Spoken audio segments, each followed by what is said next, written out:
चलिए स्टार्ट करता हूँ। और कल की जो मेरी क्लास थी वो क्लास थी सामुदायिक उपागम को लेकर और सामुदायिक संगठन के प्रारूप को लेकर। तो ध्यान रखिएगा, सामुदायिक संगठन के प्रारूप में मैंने जो 3 लोगों का नाम जिक्र किया है वो बहुत इम्पॉर्टेंट है, जो कि एग्ज़ाम में कई बार प्रश्न बना चुके हैं वहाँ से, ठीक है ना। तो उसका आप लोग स्पेसिफिक तरीके से ध्यान रखिएगा, सिद्धांतों को वहाँ पर अच्छे से समझिएगा। मुर्रे जी रोस का और सिद्दीकी जी का और रॉथ मैन का, ये 3 लोगों का तो आप यूजीसी वाले बच्चे तो रट्टा ही मार के जाइए भाई। और एमपीपीएससी वाले बच्चों से मैं कहूँगा कि उसका अच्छे से एक बार ज़रूर उनके जो उसके अंतर्गत लिखा गया है कि सामान्य रूपरेखा क्या होगी, विनिर्दिष्ट रूपरेखा क्या होगी और प्रक्रिया की रूपरेखा क्या होगी रॉथमैन का, तो उसका आप लोग स्पेसिफिक उसके अंतर्गत क्या बातें कही गई हैं उसका ध्यान रखिएगा।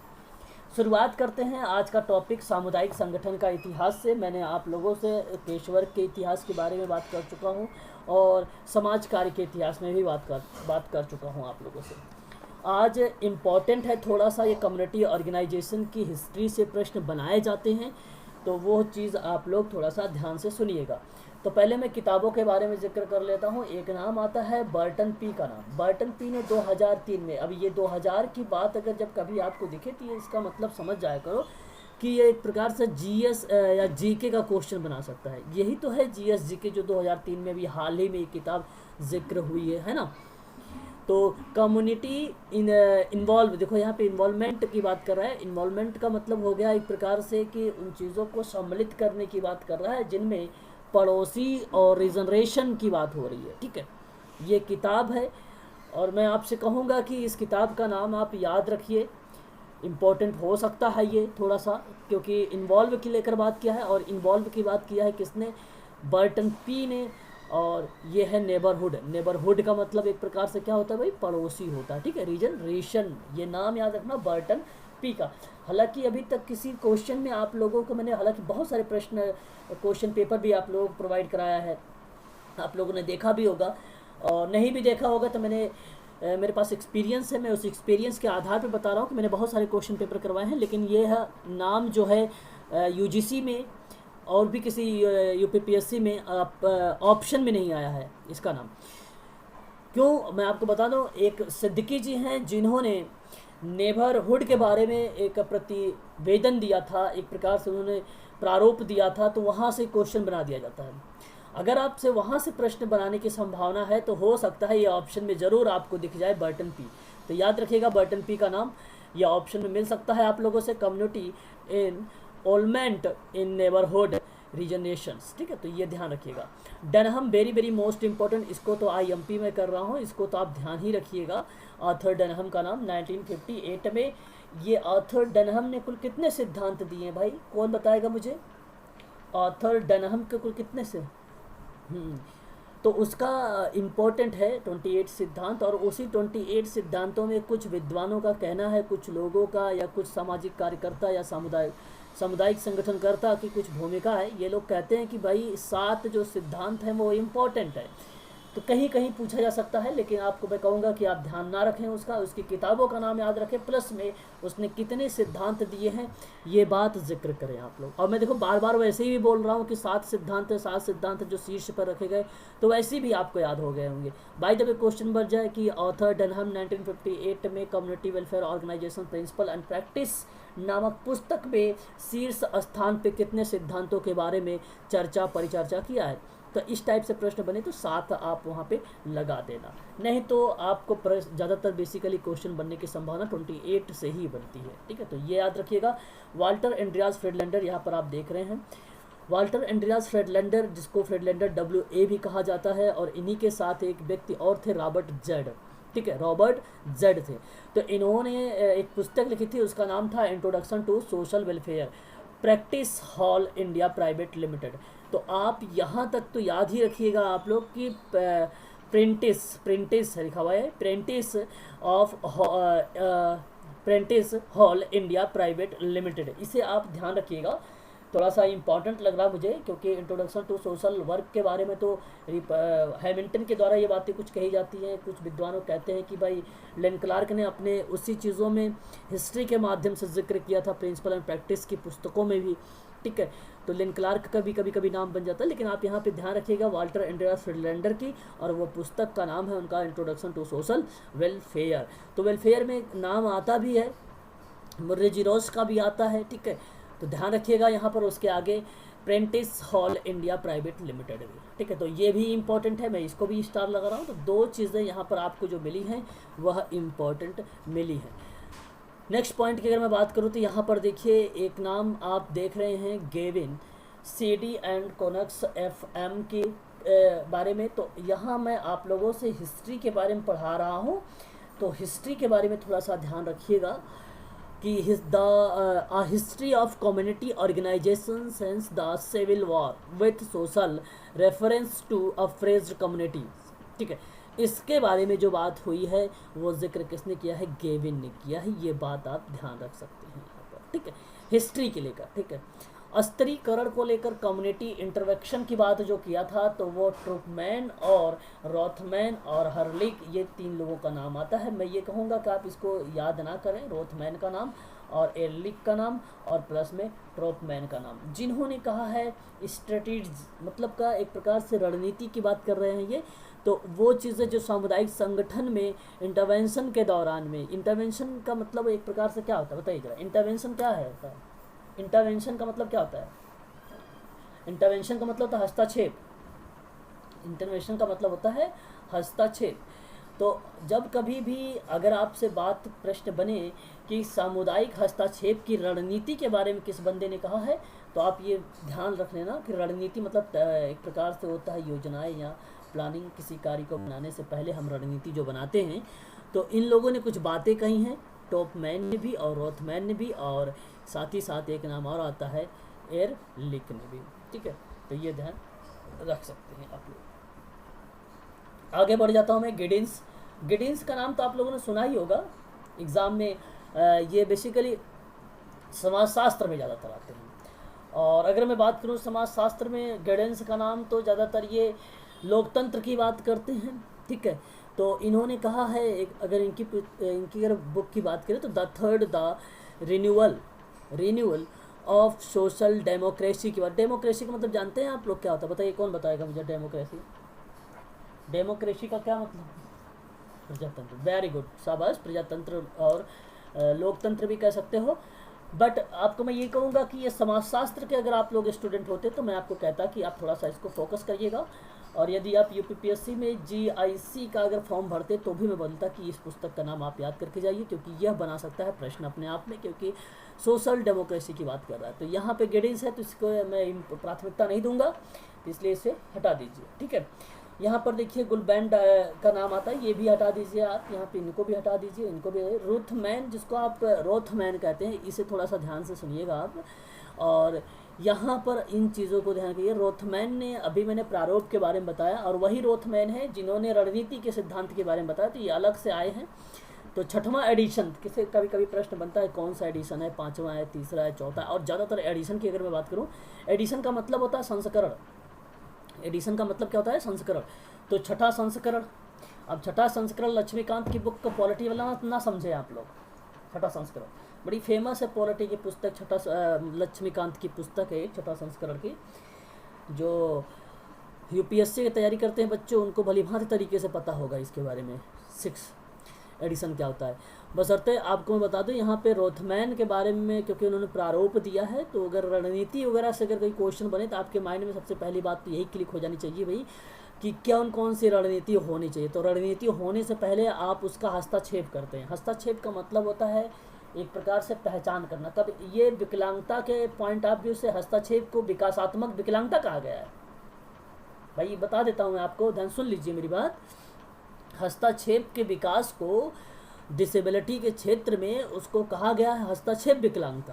कारण ये है कि उस समय जब बच्चा जब धीरे धीरे हर एक अवस्थाओं में वृद्धि करता है और उन्हीं अवस्थाओं में कोई डीले या देरी से दिखता है, तो वह कहा गया है कि एक प्रकार से कि भी हस्तक्षेप विकलांगता, यानी वो विकास के दौरान देखने को मिलता है।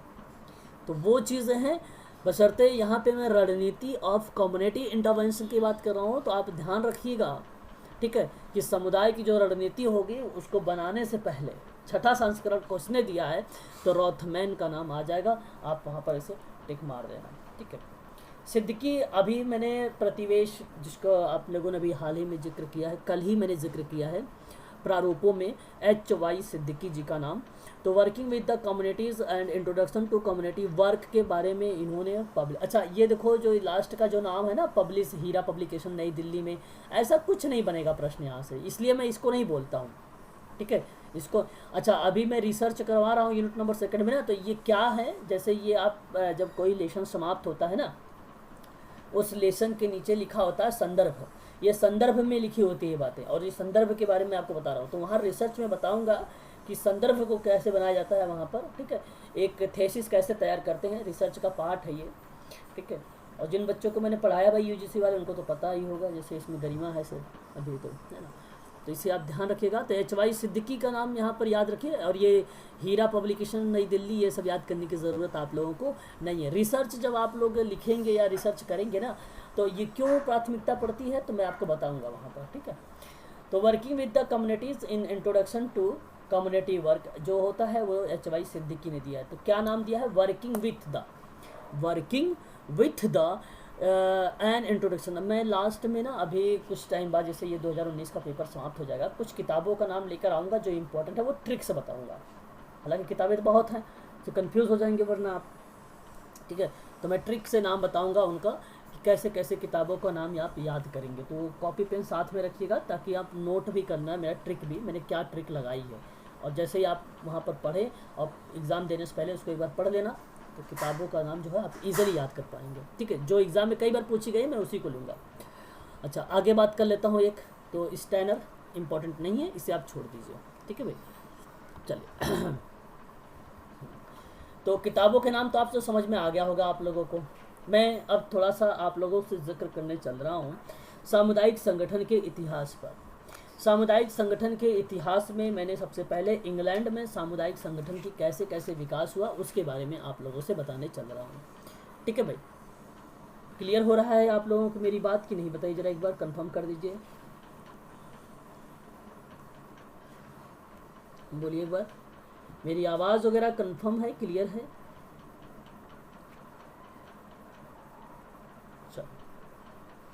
यदि सारी बातें मेरी क्लियर है तो फिर तो बहुत अच्छी बात है। चलिए देखिए, आपको मैं आपसे यहाँ 2-3 बातें बताऊंगा, उसे ही ध्यान रखिए। कम्युनिटी ऑर्गेनाइजेशन की इंग्लैंड में, कम्युनिटी ऑर्गेनाइजेशन के दौरान जब लोकतांत्रिक सिद्धांत और लोगों की भागीदारी को अपनाया गया था, उस समय एक समय सीमा को निर्धारित किया गया था। समसामयिक समस्याओं को समाधान करने के लिए विभिन्न प्रकार के सामुदायिक संगठन में समाज कल्याण की प्रक्रिया जो है शुरुआत हो गई थी। तो एक बात तो आप ध्यान ही रखिएगा कि 17वीं शताब्दी में ही, क्या 17वीं शताब्दी में ही इंग्लैंड में खोजा गया था कि जब ज़रूरतमंद लोगों की सेवाएं उपलब्ध कराने के लिए एलिजाबेथन पुअर लॉ 1601 बनाया गया, तो उसी समय London society for organization of charity relief and repressing, अभी मैं आप लोगों को यहाँ पर बताऊँगा इसके बारे में, इसमें मेंशन किया गया है, लिखा है PDF में, देखेंगे भी अब। तो 1880 में हाउस मोमेंट, जिसको आप क्या बोलते हैं, सेटलमेंट मोमेंट बोलते हैं, सेटलमेंट मोमेंट बोलते हैं, और उसी का जो नाम है हाउस मोमेंट, जिसको आप कहते हैं गृह स्थापन आंदोलन को लेकर, है ना, व्यवस्थापन गृह को लेकर बात करते हैं। तो क्या आप मुझे बता सकते हैं ये कब लाया गया था सेटलमेंट हाउस मोमेंट? बहुत सरल प्रश्न है, UGC में कई बार बनाया गया है, तो PPSC में भी बनाया जा सकता है, और मैंने बोला भी है आप लोगों को। बताइए जरा एक बार मुझे, नहीं पता भाई। देखो मैं आपको बताता हूँ, 1880 में गृह व्यवस्थापन गृह आंदोलन इंग्लैंड में 1880 में प्रारंभ हुआ था। ध्यान रखिएगा, इसे ध्यान रखिएगा। जब भी किसी समुदाय के द्वारा समुदाय की समस्याओं का हल करना या उसकी विचारधाराओं पर समाज कार्य की एक व्यवसाय के दृष्टिकोण से जब आप उसका विकास करते हैं, तो वहाँ पे समाज कल्याण और सामुदायिक संगठन का जो स्तर होता है वह क्या होता है, ऊंचा उठता है। तो रीज़न ये है कि 19वीं शताब्दी में ही सामाजिक कल्याण के लिए और सामुदायिक संगठन के स्तर के लिए वहाँ पर प्रयास किए गए थे, और सबसे पहले ब्रिटेन में किए गए थे ये काम। तो ब्रिटेन में लंदन में society for charitable relief and repressing mendicancy के नाम से भी जाना गया है, मेडिकेंसी के नाम से भी जाना गया है। तो ये चीज़ें ध्यान रखने वाली बात है, थोड़ा सा जो अप्लाइड बनाए जाते हैं प्रश्न वगैरह, है ना। तो ध्यान से सुनिएगा आप लोग। यहाँ पर ब्रिटिश समुदाय कार्य का उदय जो होता है एंग्लिकन चर्च तथा यूनिवर्सिटी सेटलमेंट हाउस मोमेंट के चैरिटी कार्यों से हुआ है। ठीक है, कहने का मतलब एक प्रकार से अगर मैं बताऊं तो ब्रिटिश समुदाय के दौरान में उस समय समस्याओं को हल करने की जो विचारधाराएं बनाई जाती थी, तो समाज कार्य के अंतर्गत सामुदायिक कार्य का एक महत्वपूर्ण इम्पोर्टेंस दिया गया था। ठीक है, और पहल सबसे पहले यही की गई थी कि सामुदायिक विकास किया जाए। तो उस सामुदायिक विकास करने के लिए एक आंदोलन के रूप में परिभाषित भी इसे किया गया था, और वो था university settlement house moment charity थी। ठीक है, और वर्तमान में जो समाज कार्य के अंतर्गत समुदाय कार्य का महत्व जो है आज के समय में बढ़ता ही जा रहा है। ठीक है, तो ये चीज़ें भी थोड़ा सा आप लोगों को ध्यान रखना है। अभी वर्ष भी आप लोगों के सामने इंडिकेट किए जाएंगे। और यह प्रमुखता शहरी गरीब के पंजों से जकड़े हुए लोगों को दुर्दशा का प्रतिक्रिया, मतलब अगर जो व्यक्ति समस्याओं से ग्रसित है उन व्यक्तियों की समस्याओं से उजागर करने की बात किया जाता था, उन्हें समाज की मुख्य धारा से जोड़ने की बात की जाती थी। ठीक है, तो ऐसी प्रतिक्रियाएं जो होती थी सामुदायिक संगठन में, तो बेसिकली कभी चर्च, कभी सेटलमेंट हाउस मूवमेंट इत्यादि चीज़ों के माध्यम से उन्हें क्या समाज की मुख्य धारा से जोड़ा जाता था। तो ये इंग्लैंड का समुदाय कार्य के बारे में यहाँ पर बात की, और वो बात थी लोकोपकारी के बारे में, प्रेरणाओं के बारे में, विशेषकर चर्च के द्वारा प्रेरित, मतलब विभिन्न प्रकार की गतिविधि के माध्यम से कार्यक्रम बना सकते हैं, रणनीति बना सकते हैं इत्यादि के माध्यम से उनको क्या किया जाता था, जागरूक किया जाता था। यही था इंग्लैंड का सामुदायिक संगठन का विकास में, ये भूमिकाएं थी। ठीक है, चलिए देखो ये तो बड़ा लंबा चौड़ा लिखा हुआ है, लेकिन अब आपको इतने लंबे चौड़ा नहीं पढ़ना है। ठीक है, अब मेरी बात को सिर्फ सुनते जाइए। क्या मेरी आवाज़ वगैरह क्लियर है?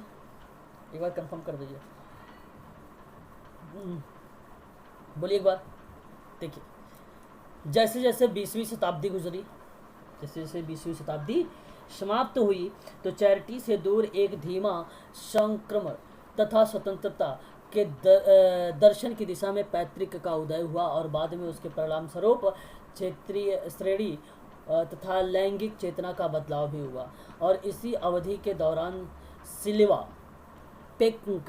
पेंकहर्स्ट जैसे लोगों ने तथा वुमेन्स हाउसिंग एसोसिएशन जैसे समूहों में टॉयनबी हॉल के आधार पर जेम्स एडम के द्वारा तैयार किया गया शिकागो का सेटलमेंट हाउस मोमेंट के स्वयं स्थापन पर विचार अंगीकृत किया गया था।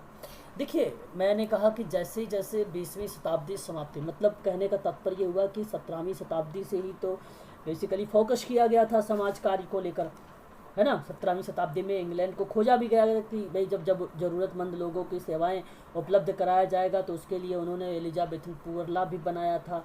लंदन सोसाइटी के for organisation for charitable relief and repressing mendicancy भी बनाई गई थी। ठीक है, और 1880 में हाउस मूवमेंट का उदय कर दिया गया था। मतलब उदय का मतलब हुआ कि वो आ गया। तो उस समय सेटलमेंट हाउस मूवमेंट को जेम्स एडम्स के द्वारा तैयार किया गया था। किसके द्वारा तैयार किया गया था? कभी कभी प्रश्न ये भी बन सकता है कि भाई सेटलमेंट हाउस मूवमेंट किसके द्वारा बनाया गया, तो जेम्स एडम्स के द्वारा बनाया गया। तो ये ध्यान रखिएगा। और एक सिल्वा पेंकहर्स्ट, देखो यहाँ पे नाम लिखा हुआ है, सिल्वा पेंकहर्स्ट जैसे लोगों ने वुमेन्स हाउसिंग एसोसिएशन जैसे समूहों में टॉयनबी हॉल के आधार पर जेम्स एडम्स ने, अच्छा देखो सबसे पहले टॉयनबी हॉल ही आया था, टॉयनबी हॉल, और उन्हीं के मदद से इसने सेटलमेंट हाउस मूवमेंट की स्थापना कर दी थी। और उसमें लोगों की ज़रूरतों की, जो लोग थे उनकी ज़रूरत, जो चीज़ें ज़रूरतें थी उनकी ज़रूरतों को पूरा किया जाता था। ये चीज़ें थी इसमें रखी गई थी। ठीक है, थोड़ा सा होल्ड रखिएगा 1 मिनट आप लोग। रोजगार मुहैया कराने के लिए सहकारी फैक्ट्री और नाटक के जरिए शिक्षा पर आधारित एक शिशु गृह की स्थापना भी की थी। और इन्होंने उस समय सामुदायिक कार्रवाई भी किया था। तो कभी कभी प्रश्न ये भी बनाया जा सकता है कि रोजगार मुहैया कराने के लिए एक सरकारी फैक्ट्री और नाटक के जरिए शिक्षा पर आधारित एक शिशु गृह की स्थापना किस बंदे ने किया है, किस व्यक्ति ने किया है? तो पेंकहर्स्ट का नाम वहाँ पर आप लोगों को दे देना है। ठीक है, ये ध्यान आपको रखना है। तो यहाँ पर देखो 2-3 पॉइंट टू पॉइंट आप समझते चलेंगे तो आप इजीली सारी चीज़ समझ सकते हैं आसानी से, ठीक है। प्रथम विश्व युद्ध, देखिए उन्होंने उस समय सामुदायिक कार्यवाही की भी आरंभ कर दी जब प्रथम विश्व युद्ध के दौरान, और प्रथम विश्व युद्ध आप जानते हैं अच्छे तरीके से कब स्टार्ट हुआ है, उस दौरान बढ़ते हुए किराए की दरों के कारण परिवारों के खाली मकानों पर कब्जा करने का समर्थन और ह्यूमन्स हाउसिंग एसोसिएशन के बड़े पैमाने पर किराएदारों की हड़ताल आयोजित की गई, जिसमें सरकार के किराए को विनियमन करना पड़ा। और इस प्रकार 20वीं शताब्दी के प्रारंभ के दौरान में सामूहिक कार्रवाई जो है लोकप्रिय हो गई और इसका अंत 1926 में एक आम हड़ताल के रूप में भी किया गया था, ठीक है। देखिए बेसिकली क्या था इसमें, मैं आपको बताऊं कि दान संगठन समिति आंदोलन के माध्यम से जो सामुदायिक संगठन की उत्पत्ति हुई जब 19वीं शताब्दी में, तो दान संगठन समिति को एक आधुनिक सामुदायिक संगठन का एक आधार मान लिया गया था। और ये जो आधार बनाया गया था 1889 यानी 1889 को बनाया गया था उसको आधार पे। तो उसी के आधार पे समुदाय का जब प्रारंभ हुआ या उसके बारे में उस समय एक वर्ष था, और वो वर्ष था 1914 टू 1918 के बीच में, और वो चल रहा था विश्व युद्ध। और उस विश्व युद्ध के दौरान जो भी परिवार या जो समुदाय प्रभावित था उनको समाज की मुख्य धारा से जोड़ना या उन्हें औपचारिक संगठनों से जोड़ना या औपचारिक संगठनों का निर्माण करना, ठीक है, या निर्धन कानून के माध्यम से उनकी गरीबी को दूर करना, ऐसी गतिविधियां स्टार्ट कर दी गई थी प्रथम विश्व युद्ध के बाद, ठीक है। ये चीज़ें हुई। फिर उसके बाद 20वीं शताब्दी के प्रारंभ के दौरान में सामूहिक कार्यवाही किया गया, और ये जो सामूहिक कार्यवाही था बड़ा फेमस हुआ, लोकप्रिय था उस समय। और इसका जो फिर अंत भी हो गया वो सामूहिक कार्यवाही का, और ये अंत हुआ 1926 की। और बात हो रही है इंग्लैंड की, बात कहाँ की चल रही है, इंग्लैंड की बात चल रही है। क्या मेरी बात समझ में आ रही है ना आप लोगों को अच्छे तरीके से, बताइए एक बार। तो इतनी बात आपको यहाँ से ध्यान रखना होगा, ठीक है। चलिए फिर मैं आगे बात कर लेता हूँ आप लोगों से और नेक्स्ट स्टेप लेता हूँ। देखिए एक नाम आप यहाँ पर और देख रहे हैं, ये नाम जो है यंग हस्बैंड रिपोर्ट का नाम है। यंग हस्बैंड का रिपोर्ट है, उसके रिपोर्ट के आधार पे है। तो ये बेसिकली आई कब, पहले तो ये चीज़ समझिए। देखो मैं एक बात बताऊँ, 1950 के दशक में इंग्लैंड में जो भी सामुदायिक कार्य हुआ उस समय प्रैक्टिस के दौरान, तो उत्तरी अमेरिका में मर्जेरोस ने कार्य के आधार पर अपने कुछ सिद्धांत को वहाँ पर दिया था। और ये दिया था, कब दिया था अमेरिका भाई, कब दिया था, तो इन्होंने समुदाय कार्य का प्रैक्टिस के रूप में दिया था, अभ्यास के रूप में दिया था। तो इसके पड़ोस और आंतरिक एजेंसी कार्य का जो प्रति एक नया दृष्टिकोण प्रेरित हुआ वह पापेल और रोथमैन के ही द्वारा हुआ था, और वो हुआ था 1995 में। बट अगर यहाँ पर मैं बात करूँ 1950 के दशक के बाद की बात, तो वो आता है 1959, और वो है यंग हस्बैंड रिपोर्ट, और जिसमें सामुदायिक संगठन की पहचान की गई और अमेरिका मॉडल आधार पर, उसी के पर अमेरिकी मॉडल के आधार पर समाज कार्य का प्रमुख कंपोनेंट या घटक के रूप में की गई थी। और बाद में 1960 के दशक में सामुदायिक कार्य को एक मजबूत दिशा मिला, जिसमें शैक्षणिक घटक के साथ एक पृथक व्यवसाय के रूप में उभरना प्रारंभ हो गया, और इससे लोगों को एक साथ किया गया। लोगों के एक साथ करने का मतलब ये था, उनकी निजी जो ज़रूरतें थी वो निजी ज़रूरतों को पूरा किया गया, उसमें उनकी आवश्यकताओं को पूरा किया गया। और ये रिपोर्ट में बताई गई थी। यंग हस्बैंड रिपोर्ट कब आई है भाई, 1959 का, और इस रिपोर्ट में उनकी ज़रूरतों को पूरा की गई है, उनकी ज़रूरतों को पूरा की गई है। ज़रूरतें क्या हो सकती है भाई, शैक्षणिक घटक हो सकते हैं, मानसिक घटक हो सकते हैं, शारीरिक घटक हो सकते हैं, सामाजिक घटक हो सकते हैं, नैतिक घटक हो सकते हैं, एट्सेट्रा, कुछ भी हो सकता है। उनकी ज़रूरतों को आप ध्यान रखिए, बस कुल सारा मिला जुला के उनकी ज़रूरतों के बारे में, ठीक है। तो ये हो जाएगा यंग हस्बैंड की रिपोर्ट हो जाएगी, ठीक है। तो ये चीज़ें ध्यान रखनी है। देखिए आगे हम बात करते हैं, सामुदायिक विकास धीरे धीरे उस समुदाय के कार्यों पर लागू किया जाने लगा, स्थानीय पास पड़ोस पर आधारित था। और यहाँ पर अगर मैं बात करूँ 1968 में गुलबेंकियन रिपोर्ट आया। कब आया रिपोर्ट, तो रिपोर्टों को क्रम में लगाने के लिए प्रश्न बन सकता है कि जैसे कहा कि यंग हस्बैंड की रिपोर्ट कब आई, तो आप कहेंगे 1959 में आई सर। और फिर उसके बाद अगर मैं आपसे पूछूं कि बताइए जरा गुलबैंकी ये रिपोर्ट कब आई, तो आप कहोगे कि सर ये 1968 में आया। स्केफिंगटन रिपोर्ट कब आई, तो आप कहेंगे 1969 में आया। ऐसे कुछ रिपोर्ट हैं जो आपको याद रखना पड़ेगा, है ना, जो एग्ज़ाम के पॉइंट ऑफ व्यू से इम्पोर्टेंट है। ठीक है, तो इस रिपोर्ट में इंग्लैंड के से समुदाय कार्य की भूमिका किए गए शोध पर आधारित था ये। तो ये समुदाय कार्य पर आधारित था, किस पर, रिसर्च पर आधारित था। तो कौन सा रिपोर्ट है भाई जो रिसर्च पर आधारित है, गुलबैंकियन रिपोर्ट आधारित था ये। कम्युनिटी में गुलबैंकियन रिपोर्ट जो था इंग्लैंड में वो आधारित था, रिसर्च पर आधारित था। लोगों तथा समुदाय के बदलाव के बीच में अंतरा पृष्ठ के रूप में प्रस्तुत किया गया था। मतलब उनकी एक अंतः क्रियाओं के बारे में बताया जा रहा था, उनकी आवश्यकताएं क्या थी उसके बारे में लिखा गया था। और आवश्यकता के आधार पर तो यंग हस्बैंड की रिपोर्ट भी है, ये भी आपको ध्यान रखना होगा वहाँ पर। ठीक है, तो ये भी चीज़ें आपको ध्यान, और वो बेसिकली उसमें कंपोनेंट जो था एजुकेशन को लेकर था, शारीरिक को लेकर था, मानसिक को लेकर था, ये था कंपोनेंट, उसमें ये सारे घटक आते थे उस चीज़ों में। तो ये बातें आपको यहाँ पर ध्यान से समझनी होगी। ठीक है, तो याद रखिएगा गुलबैंकियन रिपोर्ट। ठीक है, और ये फाउंडेशन था एक प्रकार से, उसी के माध्यम से इसको प्रस्तुत किया गया था। ठीक है, नंबर 3 की देख लीजिए, एक और रिपोर्ट आ रही है यहाँ पर, और बड़ी संख्या में प्रभावी रिपोर्ट को प्रकाशित हुआ जिसका देश में समुदाय का विकास पर गहरा प्रभाव पड़ा।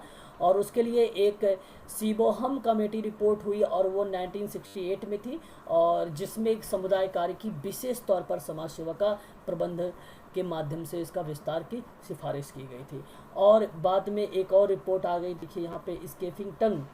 ठीक है, इसके फिंगटन की रिपोर्ट थी, वो थी 1969 की। ठीक है, आपको ये दो तीन मैंने 4 रिपोर्ट बता दिया।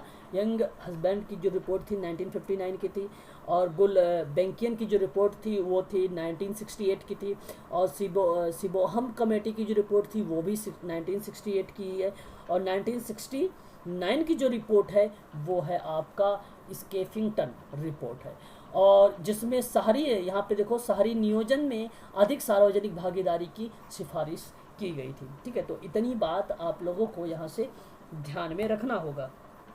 ठीक है, ये चीज़ें आप लोगों को ध्यान में रखनी होगी, बहुत इंपॉर्टेंट चीज़ें हैं, ये चीज़ें आपको समझना होगा भली भांति तरीके से। देखिए, सामुदायिक संगठन का जो अगर उदय हुआ, विकास हुआ, तो वो दान संगठन समिति से हुआ है। सामुदायिक संगठन का निर्माण कैसे हुआ है, तो दान संगठन समिति से हुआ है, लंदन में हुआ है, और वो हुआ था कब, 1889 को हुआ था, 1889 को हुआ था लंदन में। ठीक है, तो ये बात आप ध्यान रखना ताकि गरीब लोगों की आर्थिक मदद उनको पहुंचाई जा सके। ठीक है भाई, ऐसी काम जो है यहाँ पर किए गए थे। फिर बाद में 1877 में भी, ठीक है, पहले 1889 से पहले 1877 में, 1877 में अमेरिका के जो बफेलो शहर थे उसमें क्या कर लिया गया था, पहली बार दान संगठन समिति की स्थापना की गई थी, बोस्टन, न्यूयॉर्क, और ये किसके नाम पे आता है, फिलाडेल्फिया के नाम पे आता था। फिलाडेल्फिया के द्वारा शहरों में स्थापना की गई थी, कहाँ पर, अमेरिका में। कौन सा, COS, जिसको आप कहते हैं कम्युनिटी ऑर्गेनाइजेशन सोसाइटी। तो ध्यान रखिएगा ये 2-3 बातें। ठीक है, 1869 का कब हुआ था, कहाँ पर हुआ था 1869 को, और 1869 को हुआ था कहाँ पर भाई, इंग्लैंड में। और 1877 में चैरिटी ऑर्गेनाइजेशन सोसाइटी कहाँ पर हुई थी, वो फैलो, और वो था अमेरिका में। तो ये बात ध्यान रखिएगा, बोस्टन, न्यूयॉर्क का फिलाडेल्फिया नाम है, उसी ने शहरों में स्थापना की थी उसकी। ठीक है, तो इतनी बात आप लोगों को यहाँ से ध्यान रखनी होगी। ठीक है भाई, और यहाँ पर जो देख रहे हैं आप लोग, अच्छा 1889 का, तो 1889 में ही आपको मैं बता दूं तो दान संगठन समिति की स्थापना हुई थी, लंदन में की गई थी। तो याद रखिएगा, और ये वहीं से स्टार्ट हुआ है दान संगठन समिति का न्यू। ठीक है, गरीब लोगों को आर्थिक मदद देने की बात वहीं से स्टार्ट हुई है। ठीक है, तो इतनी बात आपको यहाँ से ध्यान रखनी है। ठीक है भाई, अब देखिए यहाँ पर वही चीज़ें हैं जो मैंने आप लोगों से अभी बता चुका हूँ। ठीक है, सारी की सारी बातें उसी से रिलेट कर रही हैं। 1868 की एक बड़ी संख्या में समुदाय के कार्यों के लगे लोग सामुदायिक कार्यवाही को एक परोपकार बन गए थे, ठीक है। और जो समुदाय का एक रूप है और उसकी मुख्य विशेषताएं थी कि प्राधिकारियों के साथ मतभेद वाले जो वंचित समूह हैं उनकी सहायता और समाज में सुधारवादी और मार्क्सवादी दृष्टिकोण भी शामिल किया गया था।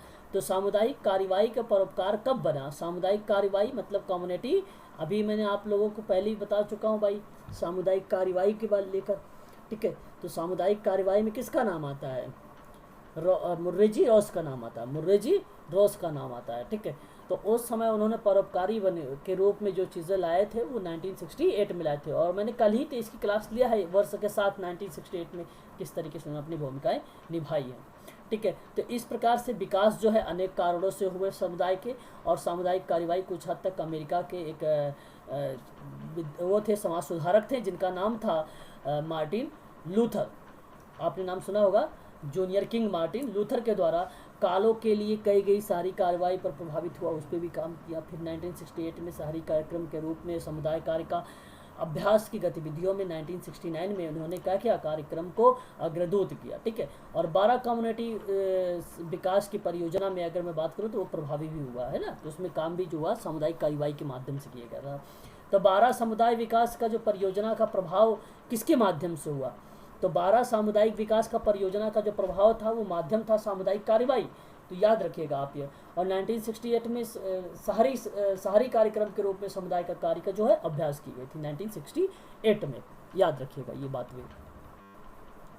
अब देखिए यहाँ पर अगर मैं बात करूँ तो तीसरे ग्रॉसमिकी फाउले फ्रेरे का नाम आता है, सुरती इन्होंने एक दिया था श्रेणीबद्ध करके, श्रेणीकरण करके एक सिद्धांत, तो उसमें साउल एलांस्की, देखो नाम ध्यान रखिएगा, यहाँ से प्रश्न बनाया गया था 5 नवंबर 2020 को साउल एलांस्की से, ठीक है।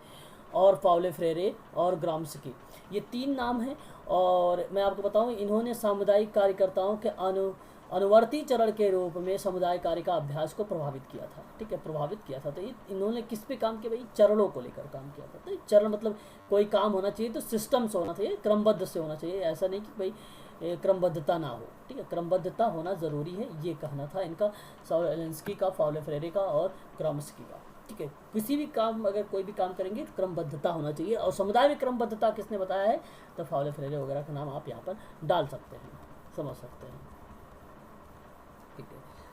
आगे हम बात करते हैं, चलिए ये देखिए मैंने अभी जो बताया है आप लोगों से, ये सारे के सारे थे आप लोगों से इंग्लैंड के समाज कार्य के बारे में, ठीक है। तो इंग्लैंड के समाज कार्य का बस इतना ही चीज़ें आपको ध्यान रखनी है, बाकी इसमें कुछ डीप में जाने की ज़रूरत आप लोगों को नहीं है, ठीक है। आगे अगर हम बात करते हैं तो कम्युनिटी को देखो, अब जैसे मैं अब कम्युनिटी ऑर्गेनाइजेशन में यूएसए के बारे में बता रहा हूँ, तो अगर समझना है सबसे अच्छा तो आप कॉपी रखा रहिए, और उस कॉपी के सामने आप कॉपी में उसको सभी पॉइंट जो मैं बोल रहा हूँ उसे आप नोट डाउन कर लीजिए, बस वो आपका हो जाएगा, है ना, वैसे ही आपका वहाँ पर हो जाएगा। तो इंग्लैंड में गतिविधियों को लेकर अमेरिका में चल रहे घटना क्रम को क्या हुआ था, वो भी प्रभावित हुआ था। तो इंग्लैंड में आप देखिए सबसे इम्पोर्टेंट एक पॉइंट आ रहा है, 1880 में चैरिटी तथा राहत के क्षेत्र में तर्कपूर्ण व्यवस्था स्थापित की गई थी।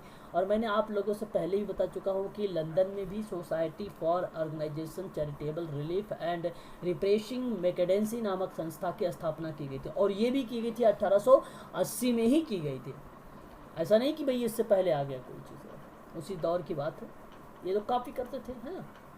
तो ये चीज़ें आप लोगों को ध्यान रखना है थोड़ा सा। बताइए जरा, क्लियर हुआ? बोलिए।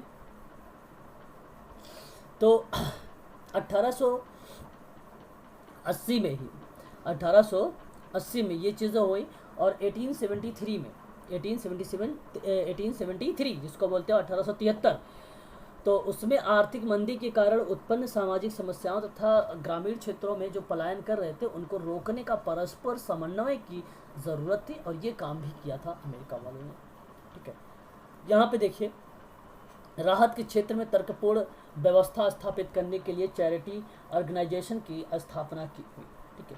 और ये स्थापना कब हुई थी चैरिटी ऑर्गेनाइजेशन सोसाइटी की? तो आप जानते हैं भली भांति तरीके से, अभी मैंने जिक्र किया 1865 के बाद अमेरिकी समुदाय के विशेष दलित समूहों के भीतर जो है विकास समुदाय जो गतिविधियां रही वो इस प्रकार रही जिसमें पेशेवर संलिप्त हो, पेशेवर का मतलब होता है व्यवसाय के लोग, और स्वदेशी सामुदायिक प्रयासों दोनों में संबंधित हो, और विश्लेषण की बात हो रही है। विश्लेषण के प्रयोजन में अमेरिकी इतिहास के 5 चरणों में बांट दिया गया, और ये 5 चरण में बांटने वाला अमेरिका का जो इतिहास है वो कौन है, तो गेविन का नाम आता है, ध्यान रखिएगा। 5 चरण में बांटने वाला कौन बंदा है, गेविन का नाम है। तो इन्होंने बांटा 2001 में। कब बांटा था केविन ने, 2001 में बांटा था। कौन कौन से स्टेप बांटे थे जरा आप लोग को पता है क्या, देखो एक स्टेप में इन्होंने ये बांटा कि 1865 से लेकर 1865 से लेकर 1914 तक ये एक स्टेप था। तो इसमें इन्होंने कहा कि भाई अगर मान लीजिए गृह युद्ध के अंत तक में, प्रथम विश्व युद्ध के प्रारंभ में ही इन्होंने अमेरिका में अनेक सामुदायिक मुद्दे को देखा और कल्याणकारी अभ्यास पर उन्होंने गहरा प्रभाव डाला। तो अगर मैं बात करूं यहाँ पर 1869 में इंग्लैंड में और 1873 में अमेरिका में चैरिटी ऑर्गेनाइजेशन सोसाइटी का विकास हुआ। देखो विकास हुआ है, ना कि स्थापना हुई है। मतलब एक उद्देश्य बनाया गया था कि हम जिक्र कर रहे हैं कि अभी हमें इस पर काम करना चाहिए। तो इन सारी चीज़ों पर बात करने का जो योगदान था वो 1873 का था, 1873 का था अमेरिका में। ये बात ध्यान रखिएगा, अमेरिका में। और ये बेस बनाया था कहाँ से, 1869 का इंग्लैंड वालों से। इस चीज़ों को ध्यान रखिएगा आप। और ये सोसाइटी प्रारंभ में निजी एजेंसियों में कार्य करने के समन्वय को अस्तित्व में आई और गरीबों की आवश्यकताओं के लिए काम भी करी। ठीक है, शीघ्र ही उसमें राहत प्रदान भी हुआ, सेवाएं भी उनको देने जाना स्टार्ट कर दिया गया। ठीक है, तो ये सारे के सारे काम जो है सामुदायिक विकास की गतिविधियों को 2 श्रेणियों में जब डिवाइड कर दिया, तो एक को कहा कि समाज कल्याण गतिविधि से संबंधित होगा और दूसरा कहा कि श्रेणी गतिविधियों से संबंधित होगा। तो 2 श्रेणी में उन्होंने डिवाइड किया था। ठीक है, तो ये चीज़ भी आपको ध्यान रखना होगा। ठीक है, और कुछ है नहीं इसमें भी, है ना। बाकी जो चीज़ समझ नहीं आ रही तो आप मुझे पूछ सकते हैं। बात अभी समझ में आ रही नहीं आप लोगों को, बताइए जरा मुझे एक बार।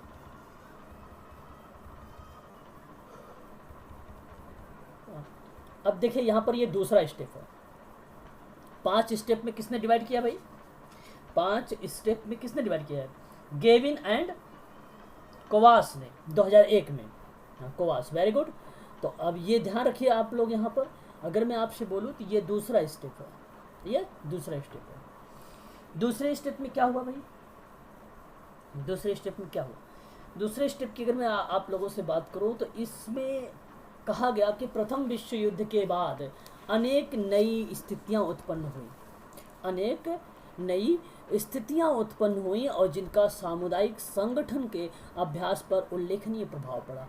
तो कम्युनिटी चेस्ट और यूनाइटेड फंड और सामुदायिक संस्थाओं का विकास ऐसे ही एक स्थिति में हुआ था और इस अवधि में कल्याणकारी संस्थाओं की संख्या में वृद्धि परिलक्षित हुई थी और उसके समन्वय और वित्त जुटाने के बेहतर तरीकों से उसकी मांग का भी उत्पन्न किया गया था। तो ये बात आपको ध्यान रखना है। लोगों की सहायता के लिए, उनकी आपूर्तियों को पूर्ति करने के लिए एक कम्युनिटी चेस्ट और यूनाइटेड फंड की स्थापना भी की गई थी। कम्युनिटी चेस्ट इम्पोर्टेंट है, जिसे बात अगर मैं करूँ कि भाई समन्वय और फाइनेंस को बेहतर तरीके से अगर मांग की वो है ज़रूरत है, तो उसके लिए इन्होंने क्या किया था, एक फंड से संबंधित एक संगठन वहाँ पर स्थापित किया था। तो कम्युनिटी चेस्ट, बताइए कम्युनिटी,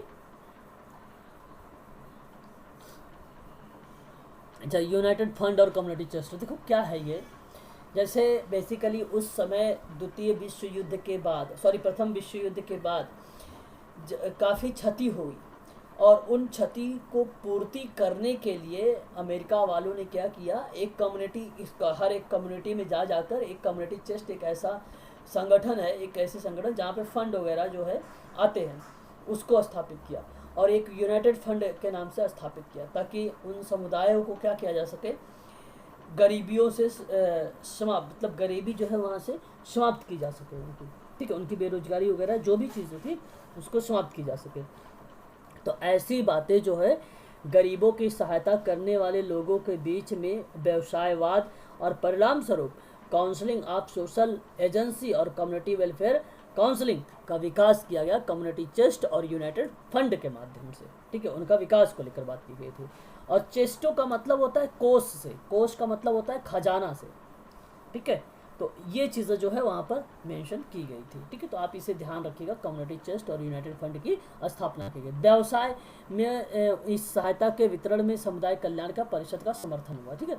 तो व्यवसाय के रूप में अगर जो देखी गई सहायता के रूप में, तो समुदाय कल्याण परिषद का समर्थन किया गया था व्यवसाय के रूप में, ठीक है, एक प्रोफेशनल तरीके से उसकी सहायता की जाए तो समुदाय कल्याण परिषद के माध्यम से की गई थी। तो यह उसने मदद भी किया था, ठीक है। प्रथम विश्व युद्ध में देखो चेस्ट जैसी चेस्टो यानी यही वही चीज़ें जो खजानों और कोषों के बारे में अभी मैंने आपसे जिक्र किया, उसका विकास हुआ, ऐसी चीज़ें का वहाँ पर विकास हुआ, ठीक है। तो ये कब हुआ था भाई कि जिस समय कोष वगैरह लाए गए थे अमेरिका में, तो 1915 और 1929 में लाए गए थे, ठीक है। ये चीज़ आपको ध्यान रखना है, ठीक है। एक मिनट, एक PDF स्किप करके क्या आपका पेज चलिए अच्छा आगे बढ़ जाते हैं। हाँ, ये पॉइंट देखिए, ये पॉइंट है 1929 से लेकर, ये कौन सा स्टेप हो जाएगा, थर्ड, ये थर्ड हो जाएगा ना, हाँ थर्ड हो जाएगा। अब ये थर्ड में क्या था, देखिए इस अवधि के दौरान समाज कार्य का अवसाद जो है, द्वितीय विश्व युद्ध का गहरा प्रभाव पड़ा, बेरोजगारी की भारी वृद्धि हुई, साथ साथ बैंक और स्टॉक मार्केट फेल हो गए। तो सरकारी कर्मचारियों के विस्तार के लिए अवसाद और प्रत्यक्ष परिणाम था, और सरकार विधानों के अधिनियम और सामुदायिक सुरक्षा के न्यूनतम मजदूरी के माध्यम से सर्वाधिक महत्वपूर्ण नियोजक एवं बढ़ावा देने वाली बन गई संस्था। तो एक प्रकार से द्वितीय विश्व युद्ध का जो गहरा प्रभाव पड़ा उस पर इन्होंने बैंक और स्टॉक मार्केट जो थी, जितनी भी सारी चीज़ें थी वहाँ पर स्टॉक के रूप में, वो सारी चीज़ों पर गहरा प्रभाव पड़ा। और इसीलिए इन्होंने क्या किया भाई, समुदाय को ध्यान में रखते हुए विधानों के अधिनियम और सामुदायिक सुरक्षा और न्यूनतम मजदूरी के माध्यम से सर्वाधिक महत्वपूर्ण नियोजक को बढ़ावा दिया इन्होंने, ठीक है। ये चीज़ें आपको यहाँ पर ध्यान रखना होगा, ठीक है, ये चीज़ें। तो इसमें कुछ है नहीं, अगर मैं आपसे बात करूँ तो आप एक बात याद ये रखिए कि जो भी जो अवसाद से ग्रसित लोग थे उनके लिए ट्रेड यूनियनवाद से संबंधित, उत्थान से संबंधित एक प्रेरित करने के लिए विभिन्न प्रकार के कार्यक्रम, नीति या योजनाएं चलाई गई थी। तो अल्पसंख्यक समुदाय तथा दलित वर्गों के जो विकास के लोग थे उन सभी के लिए सामुदायिक संगठन एजेंसियों के माध्यम से स्वयं को देश का किस तरीके से भारी भरकम आवश्यकताओं को पूरा किया जाए, इन सारी चीज़ों पर बात किया गया था तीसरी में 1929 में से लेकर 1954 तक था। इतना ये कार्यक्रम, इसका कालक्रम जो है चलाया गया था, ये कालक्रम जो है चलाया गया था, ये ध्यान रखिएगा कम्युनिटी ऑर्गेनाइजेशन में। 1955 से लेकर 1968 की बात कर लेते हैं। तो यहाँ पर देखिए नागरिक अधिकार आंदोलन, ये 4th नंबर का है स्टेप, और इसमें कहा गया विकास विद्यालय पृथक्करण के अंतर में अश्वेत अमेरिकों को बढ़ते असंतोष के अनेक संगठन को जन्म दिया, और जिनका उद्देश्य अश्वेतों के लिए अवसरों को, असमानता को समाप्त करना। तो ये चीज़ें थी, और ये क्रम जो चला हुआ था आप जानते होंगे जूनियर किंग मार्टिन लूथर के नाम से, और ये एक संघर्ष नेता थे, और इन्होंने क्या किया, नागरिक अधिकार आंदोलन का विकास, इसी आंदोलन के माध्यम से लोगों का विकास किया, ठीक है। तो अश्वेत अमेरिकों के बढ़ते असंतोष ने ऐसे संगठनों का जन्म दिया जिसका उद्देश्य था अश्वेतों के अवसरों की असमानता को समाप्त कर देना। ऐसी गतिविधियां जो है चलाई कब गई थी, 1955 से लेकर 1968 के बीच में चलाई गई थी ये सारी एक्टिविटीज़, ठीक है। तो याद रखना। और अगर मैं बात करूँ 1966 की, एक इसमें एक वर्ष देखो, इन्हीं दोनों के बीच में एक वर्ष आता है 1966। इसमें जो जरूरी शहरी समस्याएं थी उन समस्याओं के समाधान के लिए मॉडल जो है एक सिटीज़ प्रोग्राम जैसे कार्यक्रमों की स्थापना भी की गई थी।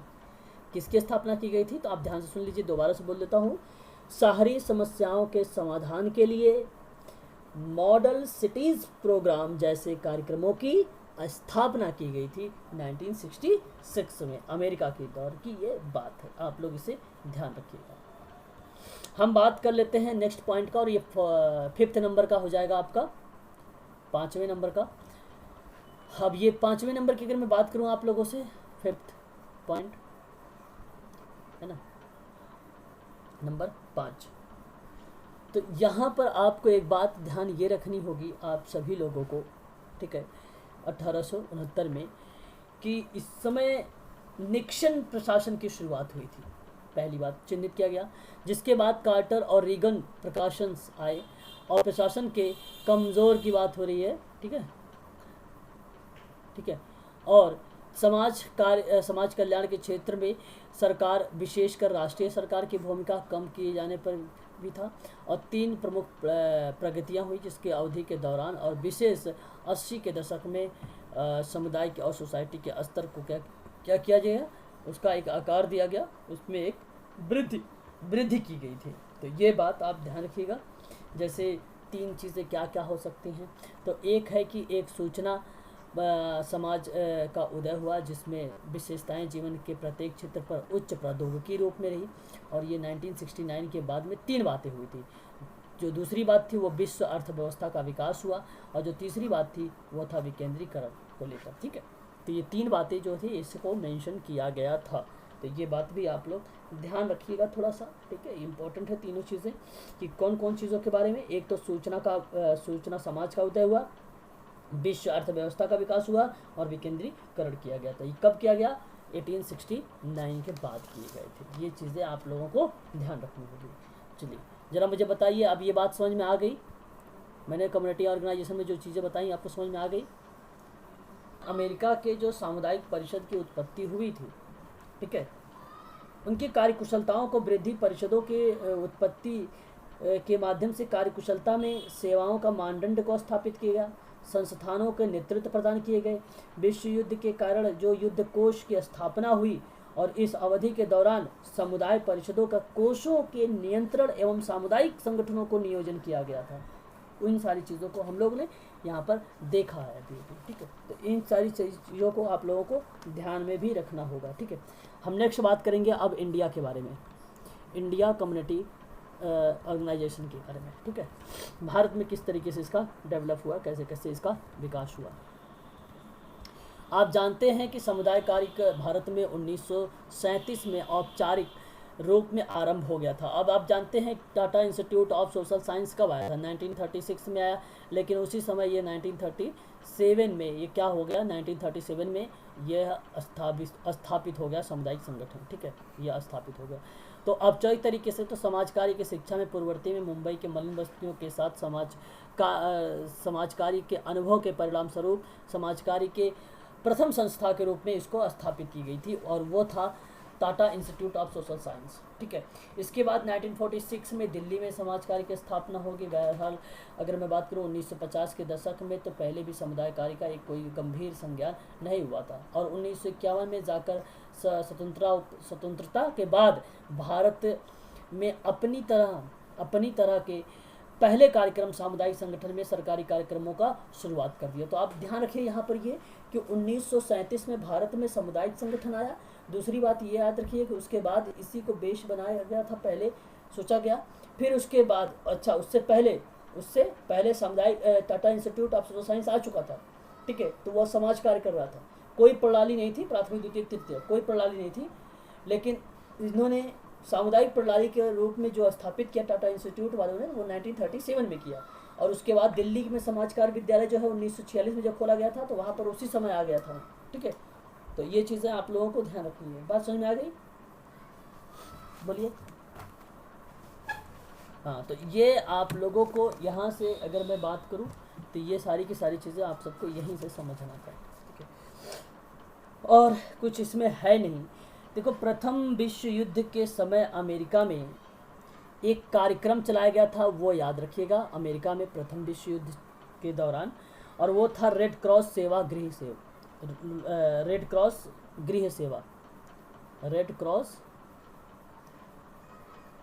गृह सेवा चलाया गया था। और कब चलाया गया था ये आपको पता होना चाहिए।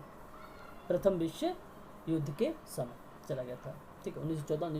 1814 से लेकर प्रथम विश्व युद्ध कब हुआ था? 1914 से लेकर 1918 के बीच में, 1914-1918 के बीच में हुआ था, उसी समय चला गया था। अच्छा, अब देखो ये रेड क्रॉस गृह सेवा क्या था? व्यावसायिक रूप देना था इसका, व्यावसायिक और व्यवहारिक रूप देना, बस सिंपल बात, व्यावसायिक और व्यवहारिक रूप। तो ये अमेरिका आपका यहाँ से हुआ। और दान संगठन समिति कब आई थी? 1889 को आई थी। अभी ये पीडीएफ में अभी आप लोगों ने देखा भी है इसको, ठीक है, तो आप इसे ध्यान से समझिएगा। 1880 में संयुक्त राज्य अमेरिका में चैरिटी ऑर्गेनाइजेशन सोसाइटी का प्रादुर्भाव हो गया था। 1880 में, 1880 में क्या हुआ भाई? प्रादुर्भाव का मतलब हुआ अग्रणी हो गया 1880 में। हालांकि इंग्लैंड में चैरिटी ऑर्गेनाइजेशन सोसाइटी कब आई? 1877 में आई। ये बात आपको ध्यान रखना है यहाँ से, ठीक है भाई। क्लियर हो रहा है ना ये सारी की सारी चीज़ें? बोलिए। ठीक है, तो ये सारी की सारी बातें आप लोगों को ध्यान रखना है ना, ठीक है, बहुत अच्छी चीज़ें हैं। अच्छा, एक कभी कभी एक प्रश्न बनता है, पड़ोसी गिल्ड, अभी मैंने शायद पीडीएफ के स्टार्टर में लिखा हुआ था वो पड़ोसी गिल्ड करके। तो पड़ोसी गिल्ड स्थापित कब हुई थी? सबसे पहले कब स्थापित की गई थी? तो 1886 में। आप नोट डाउन करते रहिए ये भी, पड़ोसी गिल्ड के बारे में। पड़ोसी गिल्ड कब है?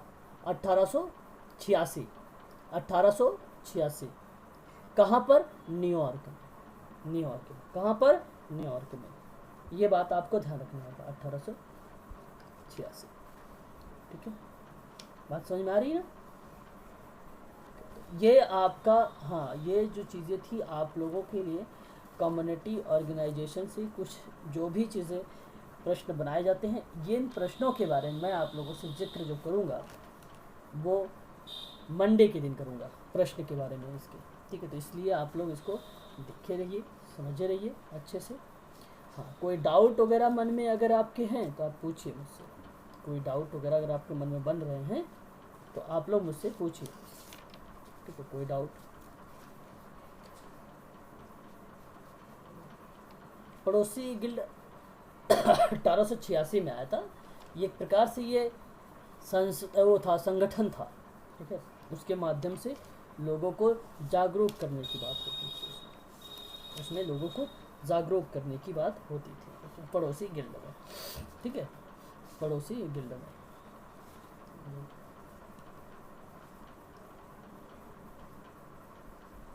रेड क्रॉस गृह सेवा के पर्टिकुलर कोई संस्थापक भी थे? नहीं, संस्थापक का तो नाम मुझे नहीं मुझे मिला है अभी तक। अगर आप लोगों को पता है तो आप लोग मुझे बताइए, और वरना मैं इसको ढूंढता हूँ, ढूंढ के बताऊँगा फिर कल वाली क्लास में, है ना। रेड क्रॉस की कोई संस्थापक, बेसिकली ये रेड क्रॉस अमेरिका के जो लोग थे, कोई पर्टिकुलर नाम नहीं आता है उसमें, उसकी जो सरकार थी उस समय उसके नाम आते हैं, बल्कि सरकार आप ये कह सकते थे, मैं उसको मानता एक प्रकार से, क्योंकि उन लोगों के द्वारा किया गया था। बाकी अगर कोई पर्टिकुलर नाम आता है तो मैं उसको एक बार देख लूँगा, कोई पर्टिकुलर नाम कौन सा हो सकता है, ठीक है। तो ये है। बाकी आप इंडिया के बारे में तो अच्छे तरीके से मैंने समाज कार्य में बता ही चुका हूँ कि इंदौर का समाज कार्य कब ओपन किया गया, 1950 में। तो आप समझ सकते हैं वहाँ पे उस समय भी कम्युनिटी ऑर्गेनाइजेशन का ही रोल हुआ था। लखनऊ में समाज कार्य संस्थापना कब हुई, 1949 में, उसका भी आप वहाँ पे सोच सकते हैं। समाज विज्ञान की बात करूँ तो 1947 सोच सकते हैं आप। दिल्ली का तो आपको पता ही हो चुका है, बता ही चुका हूँ मैं आपको। तो ये सारी चीज़ें आपको मैं बता चुका हूँ, आप वहाँ से भी समझ सकते हैं, है ना। तो ये सारी चीज़ें थी जो आपके लिए इम्पोर्टेंट थी, ठीक है। तो समुदाय के लिए ये सभी चीज़ें आप लोग ध्यान रखिएगा, एग्ज़ाम के लिए बहुत इंपॉर्टेंट है ये सारे के सारे पॉइंट जितने मैंने जिक्र किए हैं आप लोगों से, ठीक है। चलिए आज के लिए इतना ही, और मैं आप लोगों की जो है कल तो नहीं, मंडे के दिन मैं आप लोगों के लिए कम्युनिटी ऑर्गेनाइजेशन पर सारे क्वेश्चन से लेकर आऊँगा, ढेर सारे, ठीक है। तो इसलिए आप लोग इसको देखे रहिए। अब प्रश्न कैसे कैसे बनते हैं, जो मैंने पढ़ाया है वहाँ से कैसे प्रश्न आएगा वो मैं आपको बताऊँगा उस मंडे के दिन, ठीक है ना। तो आज के लिए इतना ही।